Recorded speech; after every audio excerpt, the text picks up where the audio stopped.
Of what will be one of the most difficult State of the Nation addresses by President Cyril Ramaphosa. His former union, NUM, has called for Eskom executives to be sacked.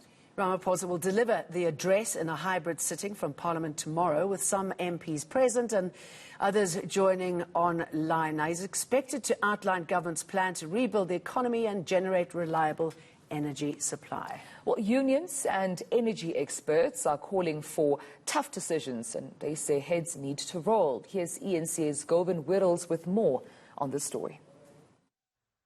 With rolling blackouts forecast until the end of the year, the National Union of Mine Workers says it's had enough and heads must roll. We think that the president should look into Eskom and say, is this executive CEO and his board really helping Eskom? We think reshuffle needed there.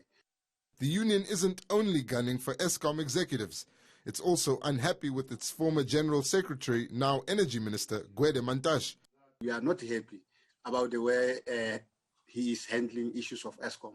So we had a pending meeting with him so that we can go and talk. But we want to put it specifically to say that we know that he is not responsible for appointing an executive. One energy expert says Eskom is in its worst state since being established 97 years ago. The energy sector in South Africa now, which is really in a state of emergency. I can't describe it any other way. The fact that Eskom has load shed overnight just tells you that they were their backs to the wall and they've got no more answers. He says the president should make one clear announcement in his State of the Nation address.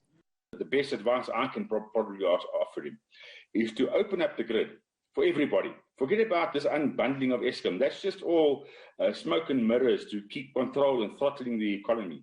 Open the grid today so that everybody who has surplus energy can put it onto the grid.